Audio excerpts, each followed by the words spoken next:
for antiwar.com and Chaos Radio in Austin, Texas. I'm Scott Horton. This is Anti-War Radio.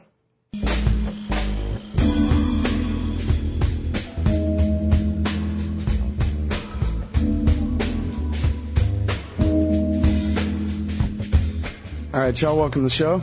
It's Anti-War Radio on Chaos in Austin. Here every Tuesday through Friday, 11 to 1 Pacific time. So I'm broadcasting from Los Angeles, California. How the hell do you like that? Chaos Radio nationwide. All right, we're going to go ahead and start off the show with an interview of Jason Ditz. He's the research editor for antiwar.com. Welcome to the show, Jason.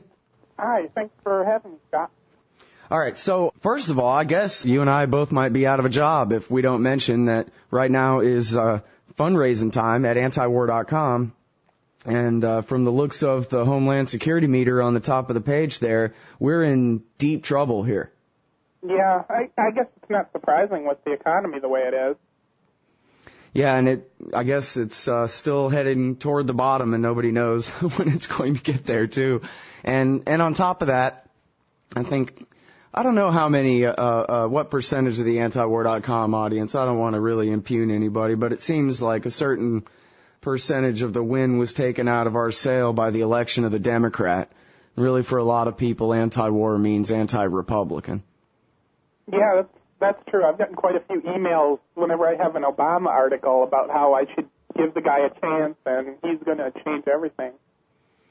Yeah, which, there's something to be said for give him a chance, but, I mean, what are you writing about except things that he's actually doing? Like today, I woke up to the headline that our mutual good friend Kev Hall sent from the Raw story. Obama, not Bush, now seeking delay of Rove deposition. Now, this isn't foreign policy stuff, but this is high-level criminality, the firing of the U.S. attorneys and Karl Rove's involvement in that. And now Obama is taking Bush's position of executive privilege and that Rove shouldn't have to testify. I mean, so if you gave him a chance, it's true, it's only been a few weeks, but he's already done some things worth noting. Yeah, especially the airstrikes in Pakistan, which a lot of people were expecting he might try to at least come to an understanding with the Pakistani government on, but he seems to be just launching them at least as much as Bush was. Yeah, what was the headline at the ABC News blog was "Bombs Away, Brian Ross. Obama tells CIA, go ahead, man."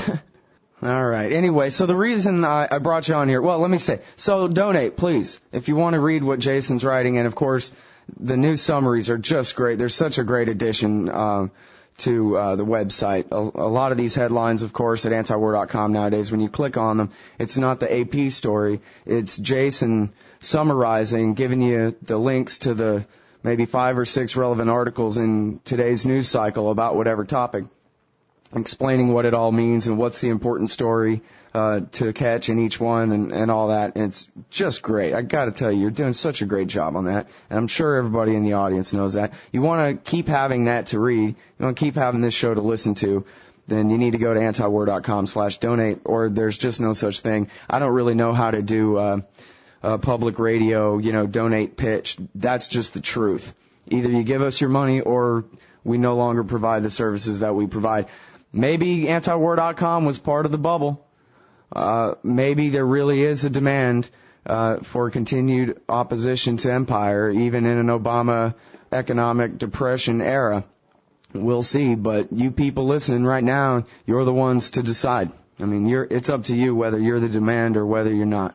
All right, anyway, now to the point. Jason, tell me about the Israeli elections. It's the kind of thing that Jon Stewart is having a good time making fun of, just how complicated it is. And we had this conversation on the phone the other day where you were explaining to me just what was at stake with the vote and how it works. And it's you seem to really have a good handle on it, and it's a complicated enough mess.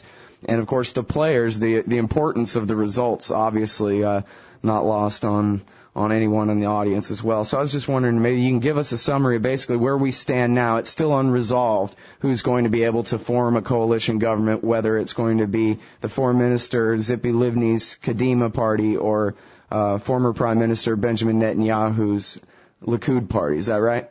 Yeah, and it's looking like it's going to be very complicated for either one of them to do it right now, because it's not so much the number of votes each of them got. They both got 27 and 28 respectively seats, which is not too bad to be the leader of a coalition, but the smaller parties are kind of divided too. So you have Lieberman, who's a far right-wing secularist, and you would think he would support Likud, but you've also got... Okay, now, slow down there. Now, who's this Avigdor Lieberman? Is that how you say it? Yeah. And he's the head of, what's the name of his party? I'm probably going to mangle the pronunciation, but it's Yisrael Beitainu. Uh-huh. And it means Israel is our home. And they got the third largest number of seats in the election. Mm-hmm. And so that's kind of a make it or break it party, but now this guy Lieberman is, about as controversial as our Lieberman, isn't he? Yeah, at least. He wants to make everybody take loyalty oaths to the Israeli government or cool. lose their citizenship if they refuse. And nice. A little kind of McCarthy-era hysteria going on over there, huh? Yeah, and it was really popular this time around because there was a lot of anti-Arab sentiment because they opposed the war and the war was so popular there. But at the same time, there are a lot of religious parties that don't like him, too. Right, because he's the secularist type. So even though, see, this is an interesting thing, right? Pretty much everybody that is of importance, really, it seems like, are right-wingers. There's the Labor Party, but they seem to be the least discussed in all this. It's a question of whether it's going to be the, I guess, somewhat moderate right-wingers, the Kadima Party, or the more hardcore right-wingers in Likud, and then all the splinter parties that matter, like this guy Lieberman's party, and then the other right-wing religious parties. All the smaller groups that have a real effect, they're all right-wingers as well, only divided between secular and religious, right?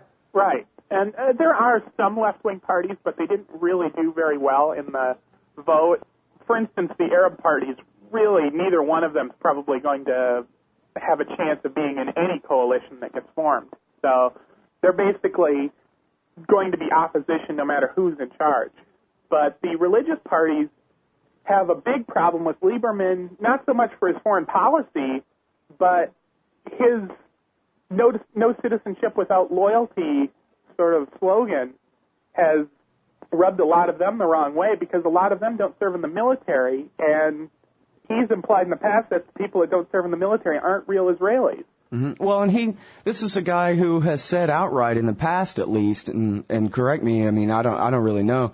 I guess update me as to whether he's still talking like this. But this is a guy who said we ought to just kick all the Palestinians out of Gaza and the West Bank permanently, send them to Jordan or Egypt with force, right? Well, he's moderated a little bit on that. Now he's talking about expelling all the Israeli Arabs, and his website has their long-term goals and describes the situation kind of like what's in Cyprus right now, where you have two separate governments that are kind of at each other's throats, but they're not directly fighting, and that seems to be his ideal. Mm-hmm. But in keeping the Palestinians divided between Hamas controlling Gaza and Fatah in the West Bank, you mean? Well, no, more like he wants a Palestinian state, but he wants to redraw the map, so to speak, so that most of the Israeli Arab population also ends up in that state. I see.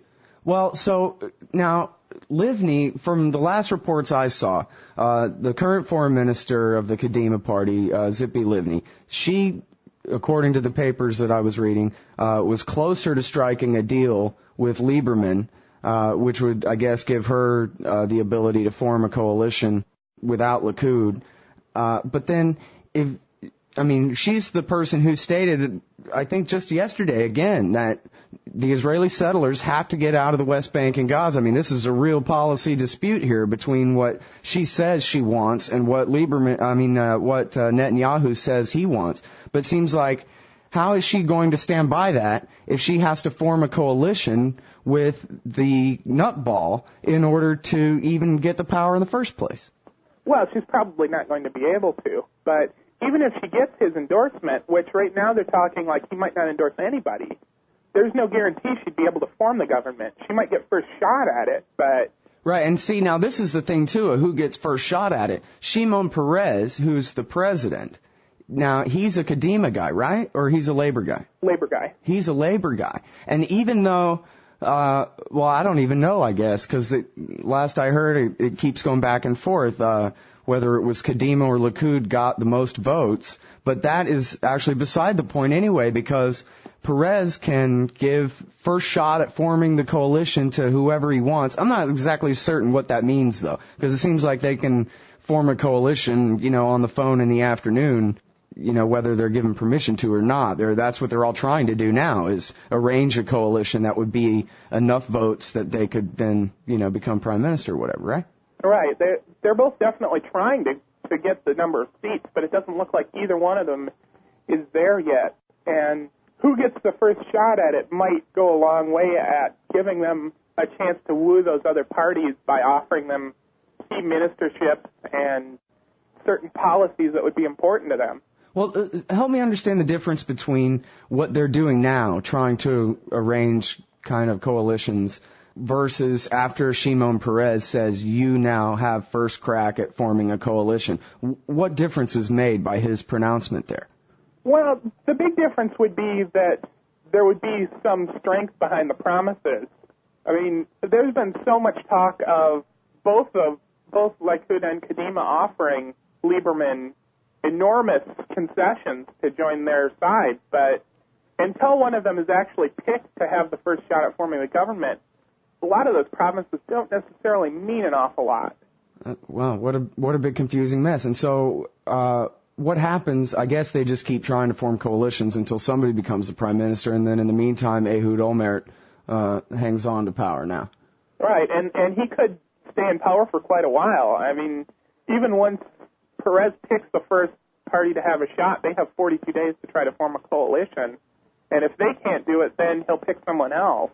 And that can theoretically go on for quite a while. So Olmert might not be going anywhere for a few months.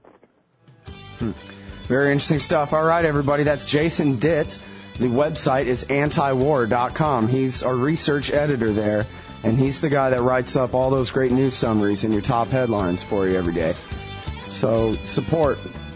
That's the kind of in-depth examination of what the hell is going on in the world you get at antiwar.com, and we need your help. Simple as that. Thank you very much, Jason. Appreciate it. Yeah, thank you for having me. All right, y'all. It's Anti-War Radio. We'll be back.